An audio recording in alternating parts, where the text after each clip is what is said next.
महिला आरक्षण अगर लागू होगा विधायिका में तो क्या होगा, कितनी सीटें बढ़ जाएंगी लोकसभा में, विधानसभा में, बिहार में क्या होगा, देश के अन्य राज्यों में क्या होगा, कब तक लागू हो सकता है, और सबसे बड़ा सवाल कि आखिर मोदी इतनी हड़बड़ाहट में क्यों है इस कानून को लेकर।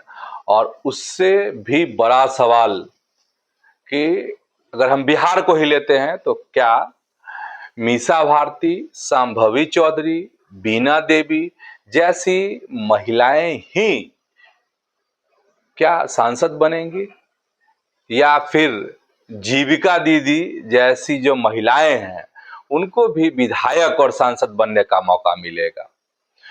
तो आज हम आपको अर्थात में इसी को समझाने की, बताने की कोशिश हम करेंगे। प्रणाम, मैं हूं चंदन झा और आप देख रहे हैं प्रत्यंचा। तो अब सब कुछ समझिए। देखिए, महिला आरक्षण कानून जो है वो लागू होगा, और महिला आरक्षण कानून की जब हम बात करते हैं तो इसका नाम है नारी शक्ति वंदन अधिनियम 2023। ठीक।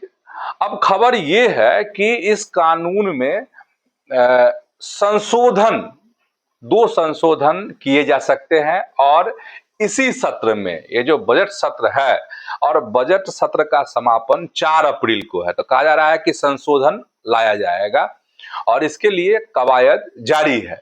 और हम कवायद की अगर बात कर लेंगे तो उसमें यह है कि अमित शाह गृह मंत्री लगातार इसको लेकर अब मीटिंग कर रहे हैं, और कोशिश ये है कि इसको 2029 में लोकसभा का चुनाव होगा, और बिहार के दृष्टिकोण से देखेंगे तो 2030 में आपको यहां पर विधानसभा का चुनाव होगा। तो पहले यह था कि जो नई जनगणना होगी और इसके बाद फिर परिसीमन होगा, तो फिर जो है यह हमारी महिला आरक्षण जो कानून है उसको लागू किया जाएगा। लेकिन अब इस पर कवायद शुरू हो गई है, और आपको हम अभी बताए ही कि संशोधन विधेयक इस पर आ सकता है, और संशोधन विधेयक आएगा तो यह भी है कि 2/3 बहुमत चाहिए, जो एनडीए के पास नहीं है। यानी सभी दल का उस पर मुहर जरूरी है, सबका सहयोग जरूरी है इसमें संशोधन करने के लिए। और जब 2023 में नारी शक्ति वंदन अधिनियम 2023 विधेयक पास हुआ था, तो उस समय में लोकसभा में भी और राज्यसभा में भी ध्वनि मत से सभी दलों ने इसका समर्थन किया था। अब अगर सभी दलों के समर्थन की बात हम करते हैं, और जो लगातार मीटिंग कर रहे हैं अमित शाह, उसमें थोड़ी जानकारी जरूरी है कि कांग्रेस का क्या इरादा है, मतलब कि विपक्ष का क्या इरादा है, ऐसे समझिए। तो जो मीटिंग हुई है उसके मुताबिक ये है कि कांग्रेस और वाम दलों ने इस मुद्दे पर सर्वदलीय बैठक बुलाने की मांग की है, और टीएमसी ने इस मीटिंग से, जो अमित शाह मीटिंग करना चाह रहे थे, उससे किनारा कर लिया टीएमसी ने, ममता बनर्जी के पार्टी ने। और इधर कांग्रेस और जो सपा है जैसी पार्टियां हैं, वह महिलाओं को जो यह आरक्षण मिलने वाला है, उनके लिए यह कानून लागू होने वाला है, उसमें ओबीसी महिलाओं के लिए अलग से कोटे की मांग कर रही है ये 2 पार्टियां, कांग्रेस और सपा। और तो ये है कि मीटिंग चल रहा है, दलों को मनाने की कोशिश, उनको समझाने की कोशिश है। अगर ये होगा तो बिल संशोधन विधेयक इस पर लाया जा सकता है। और अब ये है कि अब 2011 की जो जनगणना है उसी के अनुसार इस कानून को लागू करना है। इसकी तैयारी केंद्र की सरकार, नरेंद्र मोदी की जो सरकार है, एनडीए की जो सरकार है, वह प्रयासरत है इसके लिए। और मीटिंग आरजेडी के साथ भी हुई है, और भी शिवसेना के साथ भी, जो यूवीटी है उद्धव ठाकरे वाली शिवसेना, उसके साथ भी मीटिंग हुई है। तो मीटिंग पर मीटिंग इस पर जारी है। अब देखिए होता क्या है, अच्छा कैसे चीजें क्या बदलेंगी। अगर ये होता है तो लोकसभा की अभी 543 सीटें हैं, और यह सीटें बढ़कर हो जाएगी 816।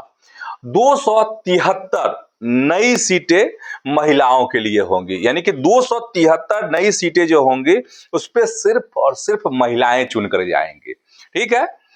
और लोकसभा और विधानसभा चुनाव में महिलाओं के लिए क्या होगा, क्योंकि इस अधिनियम से, इस कानून से क्या होगा कि 33% आरक्षण महिलाओं को मिलना है, तो 1/3 सीटें आरक्षित हो जाएंगी लोकसभा में भी और विभिन्न राज्यों के विधानसभा में भी। और अब क्या होगा, अगर यह कानून लागू हो जाता है तो संसद में बहुमत का आंकड़ा जो है वो हो जाएगा 409 का, यानी कि 409 जिसके पास एमपी होंगे, सांसद होंगे, उनकी सरकार बनेगी। ये हो गया। अब इसमें यह भी है, जब हम चर्चा कर ही रहे हैं तो बता देते हैं कि बिहार में क्या होगा, कितनी सीटें आ सकती हैं, वो बता देते हैं आपको। जैसे कि यूपी में 80 लोकसभा सीटें हो जाएंगी। ठीक है, नहीं 80 है, 120 लोकसभा सीटें हो जाएंगी। बिहार में 40 लोकसभा सीटें हैं तो यहाँ 60 लोकसभा की सीटें हो जाएंगी।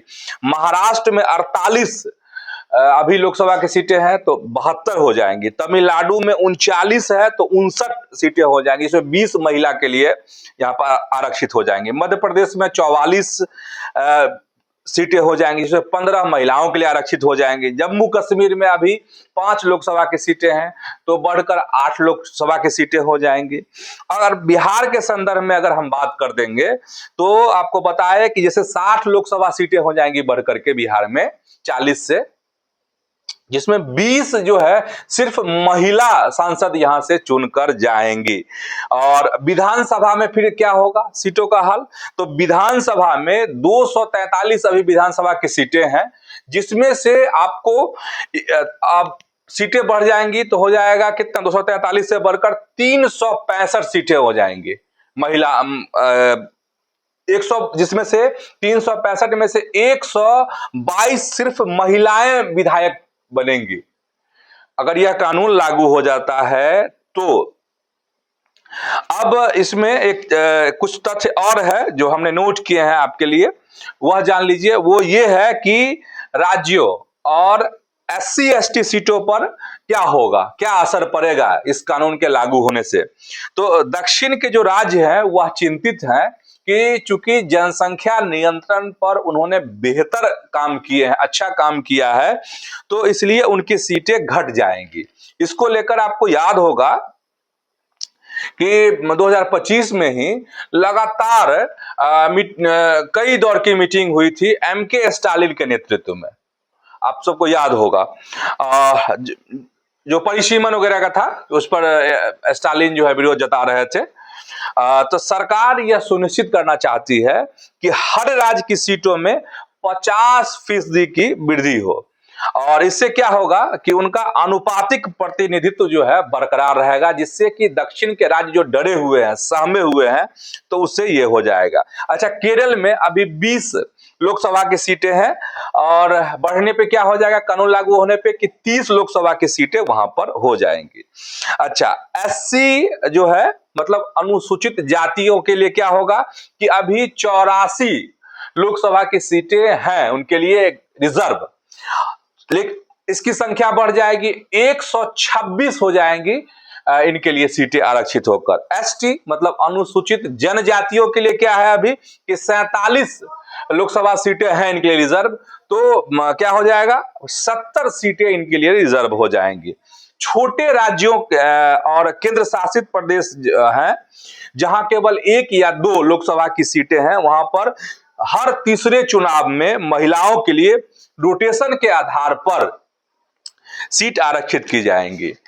तो ये हो गया। अब अमित शाह की मीटिंग और दलों की क्या इच्छा है, कांग्रेस वामपंथी जो दल है उनकी क्या इच्छा है ओबीसी को लेकर के, वो हम आपको बता ही दिए।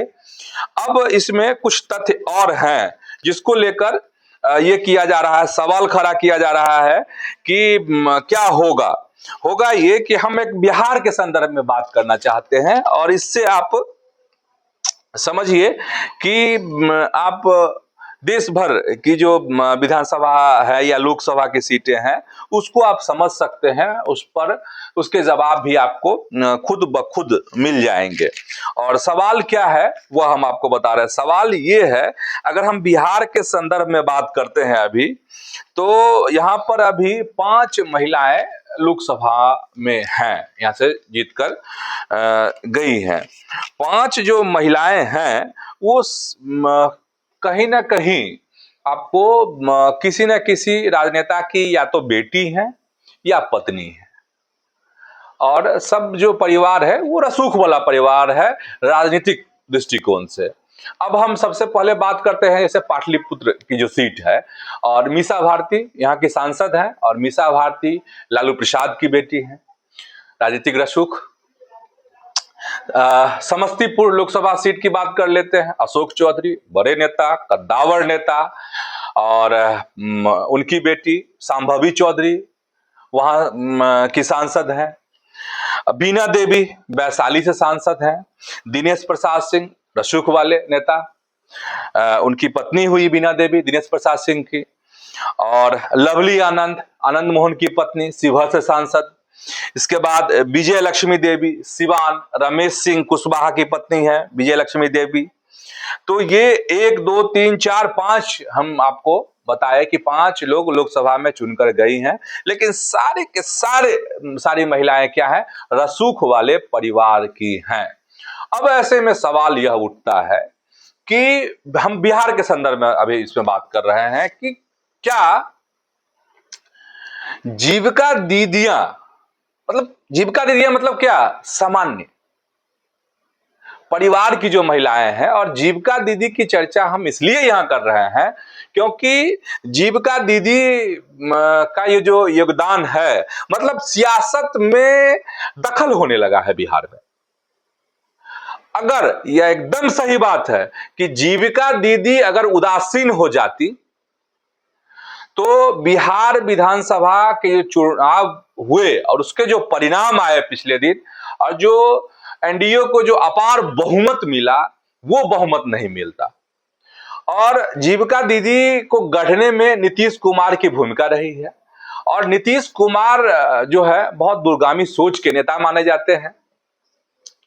तो कहा जा रहा है कि जिस तरीके से जीविका दीदियों का उत्साह था पिछले विधानसभा चुनाव में बिहार में, तो क्या ये जो दीदियां अब उड़ान भरने लगी हैं, अभी भी इसमें है बहुत सारी दीदियों को वो लाभ नहीं मिला है, लेकिन जीविका दीदियों की अब जो कुछ कंपनी जिस तरीके से व्यापार करने लगी है, बिजनेस करने लगी है, राजनीति में जीविका दीदियां जो दखल देने लगी हैं, तो क्या सिर्फ रसूखदार परिवार की महिलाएं ही विधायक बनेंगी, सांसद बनेंगी, या फिर इस तरह की जो महिलाएं हैं जिसको नीतीश कुमार ने एक कहे कि गढ़ा है और राजनीतिक चेतनाएं जो उनमें जगी हैं, तो क्या सिर्फ वोट देने भर से ही मतलब रखेंगी ये महिलाएं, या फिर ऐसी महिलाओं को राजनीति में मौका मिलेगा और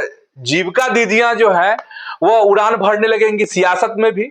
और ठीक मीसा भारती, संभवी चौधरी, बीना देवी, लवली आनंद, विजय लक्ष्मी जो कुशवाहा है, या विजय लक्ष्मी देवी सिवान की जो सांसद हैं, उसके तरह ये महिलाएं भी सियासत में अपना दांवपेच दिखाएंगी, अपनी ताकत का एहसास कराएंगी। ये बड़ा सवाल है कि इनको लाभ मिलता है कि नहीं, ये देखने वाली बात होगी। या फिर सिर्फ कुछ खास परिवारों के बीच में अगर सीटें बढ़ती भी हैं तो उन्हीं को लाभ मिलता है। ये है बड़ा सवाल। सवाल एक और बड़ा है, और सवाल ये बड़ा है कि क्या नरेंद्र मोदी इतनी हड़बड़ाहट में क्यों है, क्यों ये करना चाहते हैं? क्योंकि पहले तो घोषणा हुई थी कि भाई नई जनगणना पूरी होगी, फिर परिसीमन होगा, इसके बाद लागू होगी। अब तो यह है कि संशोधन विधेयक आएगा, पार्टियों को बनाने की कोशिश हो रही है, बातचीत का एक बड़ा सिलसिला शुरू हो चुका है। इसी बजट सत्र में 4 अप्रैल से पहले 2 संशोधन विधेयक लाने की बड़ी तैयारी हो रही है। तो आखिर इतनी हड़बड़ाहट में क्यों है नरेंद्र मोदी? तो मोदी कहा जा रहा है हड़बड़ाहट में इसलिए है कि एक और कीर्तिमान गढ़ना चाहते हैं। और कीर्तिमान इसलिए गढ़ना चाहते हैं कि बिहार के चुनाव ने एक बड़ा एहसास दिलाया है केंद्र की सरकार को, नरेंद्र मोदी को, अमित शाह को, भाजपा को, एनडीए को। और नरेंद्र मोदी इसके माध्यम से यह चाहते हैं कि ये लागू कब होगा? ये लागू होगा 2029 के लोकसभा चुनाव से और जो अगला विधानसभा होगा उससे। लेकिन अभी सर पर 5 राज्यों के विधानसभा के चुनाव हैं, जिसमें से आपको पश्चिम बंगाल, असम, केरल, पुडुचेरी, तमिलनाडु, एक बड़ा मैसेज चला जाएगा यहां पर।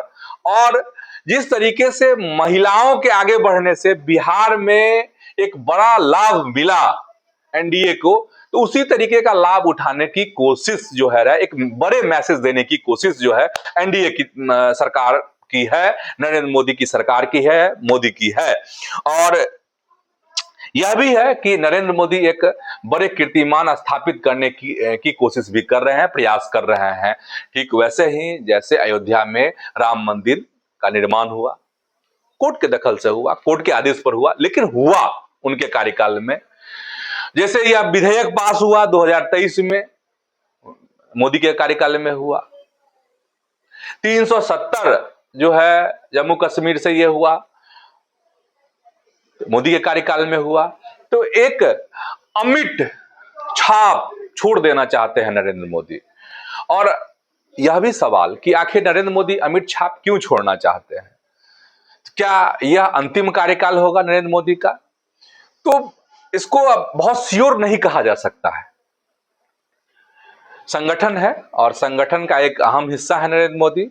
अब भाजपा किस तरीके से सोच रही है, या फिर कहा जाता है कि संघ का एक बड़ा दखल होता है भारतीय जनता पार्टी की राजनीति में, तो पूरे संगठन का क्या इसमें सोच है और इसको नहीं कहा जा सकता है। लेकिन नरेंद्र मोदी कुछ खास कर देना चाहते हैं और कहा जा रहा है इसीलिए हड़बड़ाहट में है। अब देखिए कि जो संशोधन विधेयक की बात हो रही है वह लोकसभा से राज्यसभा से पास होता है कि नहीं, विपक्षी दलों का समर्थन मिलता है कि नहीं। अगर समर्थन नहीं मिलेगा तो नरेंद्र मोदी अलग अलग सभाओं में, अलग अलग मंचों से कटघरे में खड़ा करेंगे विपक्षी दलों को। तो महिला आरक्षण के माध्यम से भारत की जो सियासत है, जो यहाँ की राजनीति है, वह एक अनोखे स्वरूप में देखने को मिलेगी। और बिहार के बारे में तमाम दिलचस्प जो बातें हैं हमने आपको बता ही दी है। तो फिलहाल आज के अर्थात में इतना ही। ऐसे ही आप जो है जुड़े रहिए किससे, तो अपनी प्रत्यंचा से।